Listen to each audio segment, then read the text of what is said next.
Muli, magandang tanghali sa inyong lahat. Ito sa bundok pa rin ng ospital. Ayan o. Binibidyo ko lang dahil sa nung kumuha ako ng video kanina ay hindi ito gaanong kita sa video.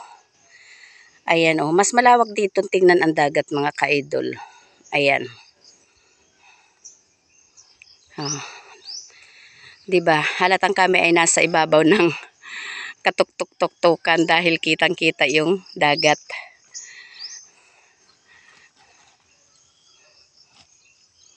Ayan ang aking isang kasama mga kaidol. Kasama sa hirap at ginhawa pa rin. Ito ang buhay namin dito sa probinsya. Kami gumala ng mga kabundukan.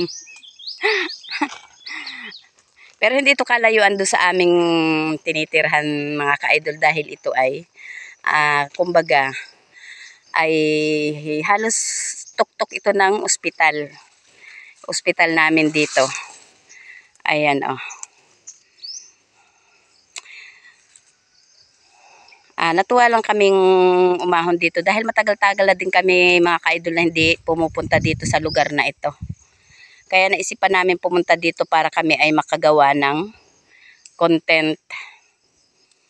Ayan o. Kitang-kita dito talaga ang dagat. Dahil kami ay nandito sa katuk-tuk-tuktukan ng kabundukan. Ayan. Ayan, dito na kami dumaan dahil dito ang shortcut na papunta doon sa dating alagaan ng aming mga magulang na ngayon naman ay yung aming kapatid ang andun ngayon. Kaya doon kami dadaan dahil baka kami ay kahit panggata sa manok na aming huhulihin sa kapitbahay. Charot.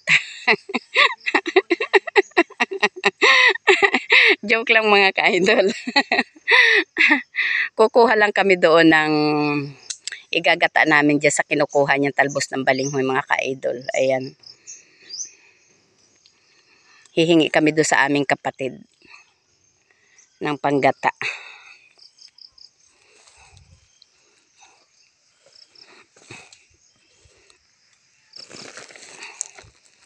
Ayan, dinuro na niya mga ka-idol ang pagkuha ng talbos ng balinghoy. Alam nyo ba guys na pag yan ay nagluluto ng kahit na anong ulam, dama na yung lahat ng kapitbahay namin doon. Dami na yung kapitbahay namin doon mga ka-idol. Minsan nga yan pang naubusan ng sariling ulam sa kabibigay sa kapitbahay. Sabi lang hindi bali nang siya mawalan basta siya makapamigay ng ulam sa kapitbahay. Ayan. Nakakatuwa kasi ngayon mga ka-idol ang talbos ng balinghoy kung tawagin ay kamuting bagin. Dahil siya ay mga lanubo palibhasa at may bakod na doon na palibhasa at siya ay maulan ngayon ng panahon. Kaya parang binago ang bakod ano. Ay ito pinasukat siguro ito. Parang lumawak ito ano. Lugar na ito.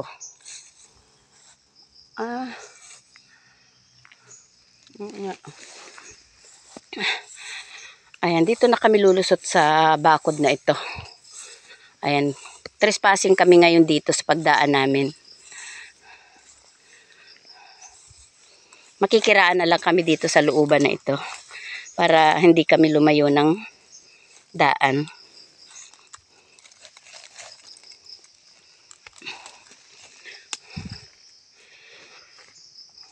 Alam nyo ba mga ka-idol na itong yoga na ito ay dating kanugnog pa ng dating alagaan ng aming mga magulang. Abot pa yan dyan hanggang doon sa dulo. Ayun, tumila po ng sako kong dala. Abot pa yan doon sa kaduluduluhan na yon. Yang alagaan na yan dati ng aming mga magulang nung kami ay panahong mga maliliit pa kami. Sabi laang ay mga musmus na musmus pa.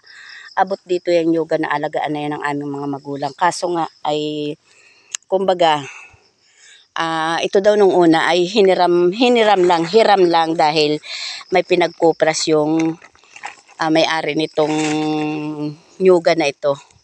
Ang kaso nga nung bandang huli ay hindi na rin naibalik dun sa aming mga magulang dahil dun sa nagkupras ay ibinigay na yung kalahati nito.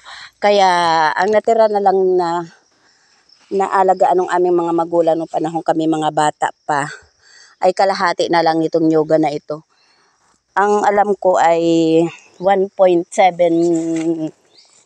hectares na lang yung natira doon sa aming mga magulang na mas malaki pa yung kinuha kaysa sa itinara doon sa aming mga magulang. Tapos ang masakit pa niyan, yung mga niyog ay wag ko na lang kayang ikukwento mga ka-idol. Haba kasi nating kwentuhan. Basta yun na yun. Yung kalahati nito ay naroon pa rin naman doon pa rin naman nakatira doon pa rin nakatira yung aming kapatid doon sa kalahati nitong yoga na ito. Kahit papaano naman ay hindi pa rin siya pinaalis doon. Ayan. Pero sabi lang, kung may maghahabol, napakalaki ng habol nung aming nanay dito sa alagaan nilang ito. Kasi sa pulong nung binata pa yung tatay ko, andito na sa lugar na ito. Alaga na nila itong lugar na ito. Hanggang sa naging mag-asawa na sila nung nanay ko, hanggang sa isinilang lahat kaming magkakapatid ay dito na sa lupa na ito. Ang kaso nga ay kami ay kumbaga wala kaming mga alam sa usaping lupa, kaya hinayaan na lang namin. Ayan. Kahit paano pahapyaw ko pa rin naikwento sa inyo. Ayan, andito na kami, malapit na kami dito sa aming dinadaanan namin kapag kami naglalakad na papuntang Pugo. Minsan dito rin kasi kami dumadaan. Ayan. Nung una-una na ang hanap buhay ko ay pagkakayos ng tingting, naabot namin itong lugar na ito. Ayan, kumpleto kami nung una sa pagkakayos ng tingting. Kumpleto kami nun, por Marias talaga. Ayan, dayo kami ng pagkakayos dito. May baon na kaming kanin, hindi na kami umuwi. Dito na kami nagtatanghalian sa ilalim ng nyugan. Matagal-tagal din kasi namin naging hanap buhay ang pagkakayas ng walis. Panahon nun na ang walis ata mura pa nun. Parang hindi ko matandaan kung 25 ba o 27 noon ang isang walis. Kalalaki. Ayan. Ayan, pasensya na sa aking camera na makiraw. Ayan, may kubo na pala dun sa unahan. Lumipat na yata si ano doon.